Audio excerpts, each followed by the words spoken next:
Welcome to our channel. నేను మీ జాకిర్ హుసేన్. గత 3 రోజులుగా మనం చూసుకుంటే సోషల్ మీడియాలో బెట్టింగ్ యాప్స్, సో ఈ బెట్టింగ్ యాప్స్ ని ప్రమోట్ చేసే వారిని అరెస్ట్ చేస్తున్నట్లు, అలానే ఆ నోటీసులు కూడా వెళ్ళిపోయినట్టు తెలుస్తుంది. అసలు ఈ బెట్టింగ్ యాప్స్ అంటే ఏంటి, సో వీటి వల్ల చాలా మంది ఇప్పటికి ప్రాణాలు కూడా కోల్పోయిన వాళ్ళు ఉన్నారు. సో అసలు వీటి గురించి తెలుసుకునే ప్రయత్నం చేద్దాం. ప్రస్తుతం మనతోటి lawyer and advocate Naresh Sunkula గారు ఉన్నారు. ఒకసారి వెల్కమ్ చెప్పేద్దాం. Hi sir. నమస్తే బ్రదర్. సార్, అయితే ఈ బెట్టింగ్ యాప్స్ వల్ల ఇప్పటికి చాలా ఎన్నో కుటుంబాలు నాశనం అయిపోయాయని చెప్పుకోవచ్చు. అసలు ఏం చెప్తారు సార్? వీళ్ళు ఇప్పుడు 11 మంది ఇప్పుడు ఇన్స్టా ఇన్ఫ్లుయెన్సర్స్ వీళ్ళందరినీ ఇప్పుడు అరెస్ట్ చేయబోతున్నారు అన్నట్టు కూడా తెలుస్తుంది. అసలు ఏం చెప్తారు ఈ బెట్టింగ్ యాప్స్ అంటే? ఈ బెట్టింగ్ యాప్స్ అనే వ్యవహారం ఎప్పటి నుంచి వింటున్నారు మీరు? యాక్చువల్లీ ఎప్పటి నుంచో వింటున్నాం, కానీ ఇప్పుడు వెలుగులోకి వచ్చింది. మరి ఇన్ని రోజులు ఎందుకు నిద్రపోయారు పోలీస్ యంత్రాంగం?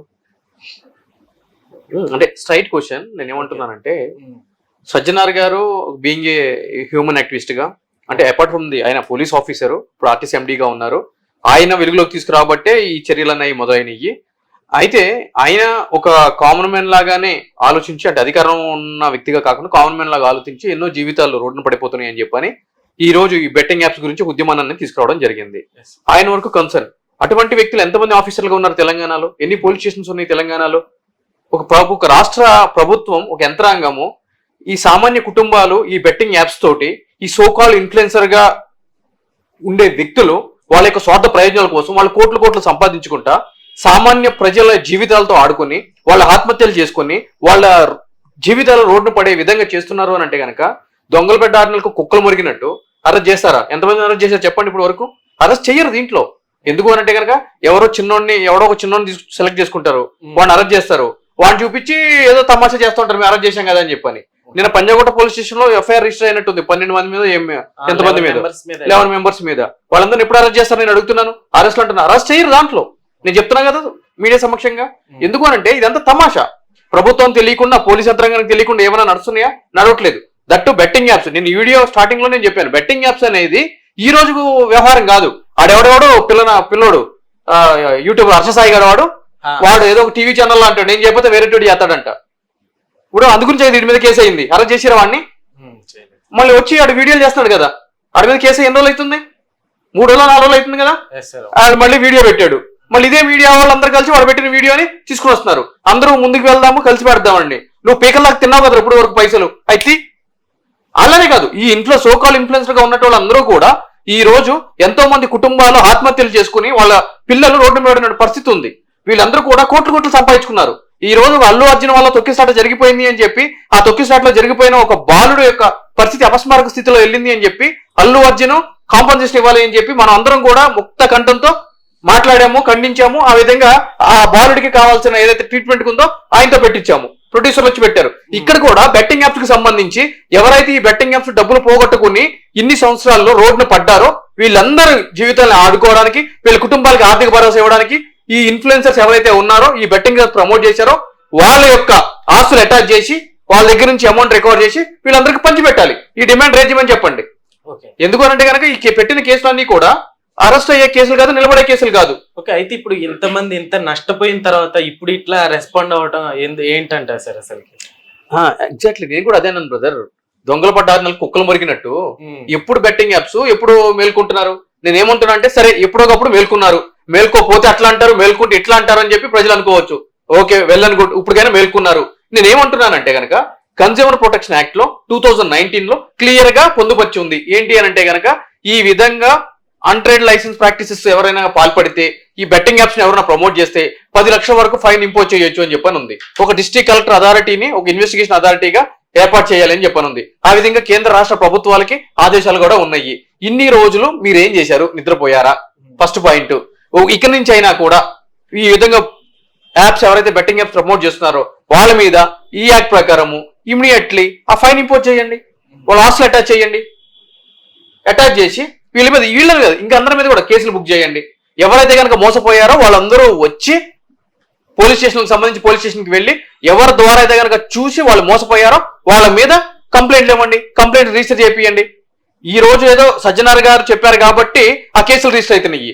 ఇన్ జనరల్ గా అయితే కనుక మీరే ఉన్నారు, ఎవరిదో ఒక ఇన్ఫ్లుయెన్సర్ చూసి అచ్చసాయి గారితో ఇంకొక ఎవరితో ఉన్నారు కదా, ఆ 2-3 లేడీస్ వాళ్ళు ఉన్నారు కదా, ఆ తోలు చూపించుకుంటా రెచ్చగొట్టుకుంటా పిల్లల్ని చేస్తున్నారు కదా. సో ఇప్పుడు వాళ్ళని చూసి మీరు ఆట ఆడతారు, మీ ఇంట్లో ఉన్న ఆస్తులన్నీ కూడా కలగదీస్తారు. మీ మదర్కి తెలియదు, మీ ఫాదర్కి తెలియదు, ఆఖరికి మీరు సూసైడ్ చేసుకునే పరిస్థితి వస్తుంది. అప్పులు మీద పడికి వచ్చేసరికి సూసైడ్ చేసుకునే పరిస్థితి వస్తుంది. సో మీరు వెళ్తారు, వెళ్ళి ఇక సోయన్స్ ఆమె నన్ను ఇట్లాగో ప్రమోట్ చేస్తే నేను చూశాను, దానివల్ల ఆడాను, నా ఆస్తి పోయింది, కంప్లైంట్ చేయమంటే కనుక సిగ్గుందిరా నీకు, అది చెప్తే నువ్వు చేస్తావా అంటారు పోలీసు. రిజిస్టర్ చేస్తారు ఎఫ్ఐఆర్. నేను నిద్రపోయావా, అది గడ్డి తినమాట తింటావా నువ్వు అని అంటారు. అనరా? అవును అంటారు సార్, బరాబర్ అంటారు. అవునా? అవును. ఈ రోజు ఆయన చెప్పాడు కాబట్టి రిజిస్టర్ చేశారు. అది కూడా ఎవరు నష్టపోయిన బాధితుడు కాదు ఇచ్చింది, పొంజగట్ట పోలీస్ స్టేషన్ కంప్లైంట్ ఎవరో సమ్ పర్సన్ ఇచ్చారు. ఆ పర్సన్ మీద ఏం చేశారు, 3184 అంటే చీటింగ్. అదేవిధంగా 66D పర్సనేషన్ అని అంటారు, అంటే నీ మొహం నేను వాడుకుని నువ్వు చేసినట్టుగా ఏదైనా చేస్తే అది అట్రాక్ట్ అవుతుంది. అదేవిధంగా section 3A4 of gaming act ఏం చెప్తుంది, ఒక వ్యక్తి అదని చేస్తే అది ఎంత అవుతుంది, 500 రూపాయలు ఫైన్ సెక్షన్ అది. అయితే ఇప్పుడు ఈ 11 నెంబర్స్ మీద ఎవరైతే కేసులు నమోదైనా వీళ్ళు బయటకు వచ్చి ఏం చెప్తున్నారంటే, మనం డైలీ యూట్యూబ్ చూస్తాం కదా, సో అప్పుడు యాడ్స్ కూడా వస్తుంటాయి, అట్లా మనం చూస్తుంటాం, అట్లా కూడా మనం సపోర్ట్ చేసినట్టే కదా, సో వాటిని ఎందుకు మీరు కన్సిడర్ చేయట్లేదు, మేము ఇలా ప్రమోట్ చేస్తేనే ఎందుకు ఇలా కన్సిడర్ చేస్తున్నారు అన్నట్టు ఇప్పుడు సన్నీ బాయ్స్ చెప్పుకోవచ్చు. సో ఇట్లా చెప్తున్నారు సార్, ఏం చెప్తారు అసలు దానికి ఏమన్నా? ఇక్కడ ఏం జరుగుతుందంటే బ్రదర్, ఇప్పుడు మీరు రోడ్డు మీద వెళ్తారు, ఒక ట్రాఫిక్ పోలీస్ ఆపి మీ బండి ఆపుతాడు, హెల్మెట్ ఎందుకు పెట్టుకోలేదు బాబు అని అంటారు. మీరేం చేశారు, ఒక మోటార్ యాక్ట్ వైలేషన్ చేశారు, దానికి మీరేం చెప్తారు, మర్చిపోయానంటారు, ఏదంటారు, చలాన్ రాస్తారు. అంతే తప్ప నాకెందుకు చలాన్ చేస్తున్నావు, మా ఇంటి పక్కన అంకుల్ గారు రోజు హెల్మెట్ పెట్టుకోకుండా పాల షాప్కి చికెన్ షాప్కి తిరుగుతూ ఉంటాడు, ఫస్ట్ ఆడ మీద రాయని చెప్పానంటావా అనవు కదా. సో క్రైమ్ జరిగిందని చెప్పి ఎవరైతే కనుక ముందుగా వచ్చి కంప్లైంట్ ఇస్తారో దాన్ని బేస్ చేసుకుని కంప్లైంట్ రిజిస్టర్ చేస్తారు. రేపొద్దున యూట్యూబ్ లో యాడ్ల రూపంలో వచ్చింది అని అనుకోండి, ఇంటర్మీడియట్స్ అంటే యూట్యూబ్, ఇన్స్టాగ్రామ్, ఫేస్బుక్ వాటి మీద కూడా కేసులు బుక్ చేయాలి. కాకపోతే ఇక్కడ ఏం జరుగుతుంది అని అంటే కనుక ఐటీ యాక్ట్ లో సెక్షన్ 79 లో వాళ్ళకి కొంత ప్రొటెక్షన్ ఉంది ఇంటర్మీడియట్స్ కి. ఓకే, అంటే ఎవరు అని అంటే కనుక ఈ యూట్యూబ్, దాని తర్వాత ఈ ఫేస్బుక్, వీళ్ళందరికీ అనమాట.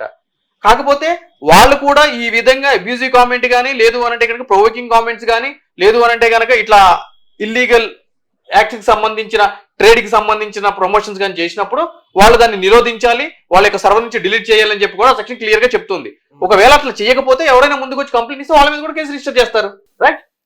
సో కంప్లైంట్ రాలేదు కాబట్టి వెయిట్ చేస్తున్నారు. ఇప్పుడు దీని కంప్లైంట్ వచ్చింది కాబట్టి వీళ్ళ మీద కేసు రిజిస్టర్ చేస్తున్నారు. ఇన్ని రోజులు ఇది ఇల్లీగల్ అయినా కూడా అంత ఓపెన్ గా వీళ్ళందరూ ప్రమోట్ చేయలేదా, చేశారు కదా, చేశారు. అయితే ఇప్పుడు వాళ్ళంతా బయటకు వచ్చి క్షమాపణలు కూడా చెప్తున్నట్టు, తప్పైపోయింది క్షమించినట్లుగా కూడా చెప్తున్నారు సార్. ఒకవేళ ఎక్స్క్యూజ్ చేస్తారంటారు? వెరీ గుడ్, చాలా మంచి పాయింట్ బ్రదర్. తప్పు చేశాను. నేను ఇప్పుడు ఏం చేస్తానంటే కనుక నీ పీక కట్ చేస్తప్పుడు కట్ చేసి మీ ఫ్యామిలీకి, అంటే మీ అమ్మకి, మీ నాన్నగారికి, వాళ్ళందరికీ ఏం చెప్తానంటే, ఏదో ఒక ఆవేశంలో కట్ చేసేసాలే మీ అబ్బాయిది, ఏమనుకోకండి, సారీ అని చెప్పానంట. సో ఒక లాయర్గా కాదు, ఒక లేమ్యాన్గా మీరు చెప్పండి, నేను శిక్షకి అంటే శిక్ష పడటానికి నేను అర్హున్నా అనర్హున్నా? అర్హుడే కదా సార్, ఖచ్చితంగా కదా. అంటే ఒక అడ్వకేట్ గా కదా, ఒక లేమ్యాన్ గా కూడా, అవును, ఒక కామన్ మ్యాన్ గా కూడా అంతే కదా, అంతే కదా. సో ఇక్కడ ఏమంటున్నానంటే, ఎంతమంది జీవితాల్లో మీరు నిప్పులు పోశారు, ఎన్ని కుటుంబాలు రోడ్డున పడటానికి మీరు కారకులయ్యారు ఈ యొక్క యాప్స్ ప్రమోట్ చేసి, ఎన్ని కుటుంబాలు ఆత్మహత్యలు చేసుకున్నాయి. మీరు చెప్పే సారీ ఈ రోడ్డున పడ్డ కుటుంబాలు కానీ, చనిపోయిన వ్యక్తులు కానీ తిరిగి మళ్ళీ యథాస్థితికి తీసుకుని వస్తాయా? వస్తాయా? లేదు సార్, అయిపోయింది, అయిపోయింది, ఇంకేంటి. Okay okay sir. అయితే ఇప్పుడు వీళ్ళకి అసలు ఎలాంటి శిక్ష పడచ్చు అంటారు? ఇప్పుడు ఇలా ప్రమోట్ చేసే వాళ్ళు నెక్స్ట్ ఇప్పుడు చూసేవాళ్ళు కావచ్చు, నెక్స్ట్ ఇలాంటి ప్రమోట్ చేయాలి అనుకుని 7 సంవత్సరాల వరకు జైలు శిక్ష పడే అవకాశాలు, 7 సంవత్సరాల వరకు 7 సంవత్సరాలకు జైలు శిక్ష పడే అవకాశాలు ఉన్నాయి, 10 లక్షల వరకు కూడా ఫైన్ ఇంపోజ్ చేసే అవకాశాలు ఉన్నాయి. సార్ అయితే వీటికి అరెస్టు లేవు అన్నట్లుగా ఉంటున్నాయి కదా సార్. సార్ అసలు వీటికి ఎలాంటి చట్టాలు ఉన్నాయి? ఇప్పుడు చట్టాలు చాలా కఠినతరంగానే ఉన్నాయి బ్రదర్. ఇప్పుడు కన్స్యూమర్ ప్రొటెక్షన్ యాక్ట్ 2019 లో క్లియర్ గా చెప్పింది ఏంటి అంటే కనుక CCPA అని అంటారు, అంటే సెంట్రల్ కన్స్యూమర్ ప్రొటెక్షన్ అథారిటీ అని చెప్పి ఒక అథారిటీని అనేది ఏర్పాటు చేయడం జరిగింది. ఈ యొక్క బెట్టింగ్ యాప్స్, ఇట్లా ఒక ఆన్లైన్ ట్రేడ్ కి సంబంధించి, ఇల్లీగల్ ట్రేడ్ కి సంబంధించి ప్రమోషన్స్ గురించి. సో ఈ యొక్క అథారిటీ ఏం చేస్తుంది అని అంటే కనుక, ఈ విధంగా ఎవరైనా కూడా నిబంధనలకి విరుద్ధంగా బెట్టింగ్ యాప్స్ కానీ, అప్లికేషన్స్ కానీ ఏమైనా ప్రమోట్ చేస్తే, వాళ్ళు ఎవరు ప్రమోట్ చేస్తున్నారు, ఏ యొక్క సోషల్ మీడియా అకౌంట్లో ప్రమోట్ చేస్తున్నారు అని చెప్పి నిజ నిర్ధారణ చేసుకోవడానికి వాళ్ళు ఒక కమిటీని ఏర్పాటు చేయడానికి ఆ యొక్క సంస్థకి పూర్తి చట్టపరమైన వెలుసుబాటు ఉంది. సో దానికి సంబంధించి వీళ్ళు డిస్ట్రిక్ట్ కలెక్టర్ అథారిటీ తోటి ఒక కమిటీని ఏర్పాటు చేసిన తర్వాత ఎవరైతే కనుక చేస్తున్నారో వాళ్ళకి నోటీసులు ఇచ్చిన తర్వాత అది కనుక నిజమని తెలిస్తే వాళ్ళ మీద కేసులు పెట్టడానికి సంబంధించిన పోలీస్ స్టేషన్ రిఫర్ చేయడము, అదే విధంగా ఒక 10 లక్షల వరకు ఫైన్ ఇంపోజ్ చేయడము, ఇటువంటివన్నీ కూడా ఈ యొక్క కమిటీ అనేది చేస్తూ ఉంటది. అదేవిధంగా దీనికి సంబంధించే ఇప్పుడు మన దగ్గర కేసులు అయినాయి కాబట్టి దీని గురించి అందరూ కూడా మాట్లాడుకుంటున్నారు. 2023లోనే తమిళనాడు రాష్ట్రంలో దీనికి సంబంధించి క్లియర్ గా ఒక చట్టం అనేది తీసుకురావడం జరిగింది. దాంట్లో ఆ కేంద్ర చట్టంలో ఉన్న 10 లక్షల రూపాయలని రాష్ట్ర చట్టానికి కూడా తీసుకురావడం జరిగింది. సో 2024లోనే తమిళనాడులో ఈ విధంగా ప్రమోటర్స్ ఎవరైతే ఉన్నారో వాళ్ళందరి మీద కూడా కేసులు బుక్ చేయడం జరిగింది. అప్పుడే జరిగింది. ఎప్పుడు 2024లో తమిళనాడులో జరిగింది. అక్కడ కూడా యూట్యూబర్స్, సోషల్ మీడియా ఇన్ఫ్లుయెన్సర్స్ మీద జరిగింది. సో ఈ విషయాన్ని మనం గుర్తించలేదు. ఎందుకు అని అంటే కనుక మనకి ఎప్పుడూ కూడా మంచిని గుర్తించడానికి మనకంత ఇంట్రెస్ట్ ఉండదు. ఎందుకంటే వ్యూవర్స్ కూడా మంచిని చూడరు. సో పక్కింట్లో ఏం జరుగుతుంది, ఇది ఎవరి పక్కన పడుకుంటుంది, ఇటువంటి వాటి అని కూడా చాలా ఇంట్రెస్ట్ ఎక్కువగా ఉంటది కాబట్టి వీటి మీద ఎక్కువ ఫోకస్ చేస్తాము. ఈ బిజీలో ఉంటాం కదా మనం. సో కాబట్టి ఆ తమిళనాడు రాష్ట్రంలో ఆల్రెడీ లాస్ట్ ఇయర్ అయ్యింది. ఇక్కడ మన దగ్గర సజ్జనార్ గారి పుణ్యమా అంటే కనుక ఇప్పుడు కేసు అనేది రిజిస్టర్ చేయడం జరుగుతుంది. సో ప్రతి ఒక్కరు కూడా మోసపోయిన వాళ్ళు ముందుకు వచ్చి ఆ స్టేషన్ లో కంప్లైంట్లు ఇచ్చి వాళ్ళ కోర్టులకి చుట్టూ తిప్పి ఇవన్నీ చేస్తే తప్ప వాళ్ళకి బుద్ధి రాదు. ఇంకో విషయం ఏంటంటే కనుక ఇప్పుడు ఇన్ని రోజులు కోట్లు సంపాదించారు దీని మీద. ఇప్పుడు వచ్చి ఒక సారీ చెప్పేయడము, అయ్యో మాకు అలా తెలియదు అని చెప్పడము, ignorance of the law there is no excuse అని చెప్పి చట్టంలో క్లియర్ గా పొందుపరచడం జరిగింది. అంటే నాకు తెలియదు కాబట్టి నేను చేసిన తప్పు ఒప్పైపోతుంది అని చెప్పి ఎవరైనా సరే ఒక గ్రౌండ్ తీసుకుంటాను, అది నాకు డిఫెన్స్ గా వాడుకుంటాను అని అంటే కనుక అది కుదరదు అని చెప్పి చట్టంలో పొందుపరుచుంది. అయితే దీంట్లో ఇప్పుడు ఈ ప్రమోషన్స్ లో వీళ్ళు కోట్లు సంపాదించేశారని ప్రతి చోట మనం చూస్తున్నాం వీడియోస్ లో. నిజంగా అంత ప్రమోట్ చేస్తే అంత వస్తాయా సార్? మీకు ఇప్పుడు ఫేస్బుక్ లో గానీ వాటిలో యూట్యూబర్స్ చాలా మంది ఉంటారు. అంటే పాపం ఎటువంటి బెట్టింగ్ యాప్స్ ప్రమోట్ చేయకోకుండా ఎప్పటి నుంచో కూడా ఒక క్లీన్ ప్రొఫైల్ తోటి ట్రావెలింగ్ వాటికి సంబంధించిన వాచ్ చేసే వాళ్ళు చాలా మంది ఉన్నారు. వాళ్ళే క్లియర్ గా చెప్పడం జరుగుతుంది. ఎందుకంటే ఇటువంటి లైక్ సోషల్ మీడియాలో ఎక్కువ మంది ఫాలోవర్స్ ఉంటే కనుక మీకు 3 కోట్లు ఇస్తాము, 5 కోట్లు ఇస్తాము, 10 కోట్లు ఇస్తాము అని చెప్పని ఆ బెట్టింగ్ యాప్ పుక్కటి పైసా కదా బ్రదర్, పుక్కటి పైసా. ఇప్పుడు నీకు 100 కోట్లు వస్తున్నాయి అనుకో, దానికి నన్ను అడ్డు పెట్టుకుంటే కనుక నీకు 100 కోట్లు ఇస్తున్నాయి అంటే కనుక 3 ఏంటి 5 కూడా ఇస్తావు. నువ్వేమైనా సంపాదించిందా? నీ తాతగారు ఏమన్నా అమ్మిందా? కాదు కదా, మంది మీద సంపాదించిందే కదా. బెట్టింగ్ యాప్స్ రెచ్చగొడతావు, మొత్తం అంతా కూడా దోచేస్తావు, 10 రూపాయలు పోగొట్టుకుంటావు, ఇంకో 100 పెడితే 100కి 10 రూపాయలు కలిపి 110 రూపాయలు వస్తాయని చెప్పి 100 రూపాయలు పెడతావు, దాని తర్వాత 1000 రూపాయలు పెడతావు. ఇదంతా కూడా గ్యాంబ్లింగ్ కదా, రైట్? ఇస్తారు. ఎందుకు ఇవ్వడానికి ఏమైంది?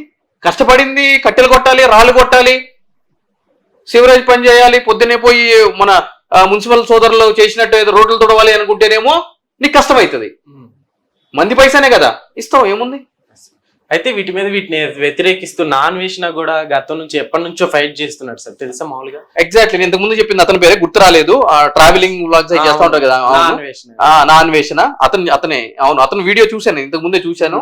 ఈ విధంగా అతను కూడా అప్రోచ్ అవ్వడం జరిగింది. ఒక 20 కోట్ల దాకా ఇస్తామని చెప్పి బెట్టింగ్ షాప్ చేస్తా ఉంటే కనుక అతను డే 1 నుంచి కూడా నేను ప్రమోట్ చేయను అని చెప్పి ఒక క్లీన్ ప్రొఫైల్ మెయింటైన్ చేస్తాను కదా. Exactly. Okay sir, thank you.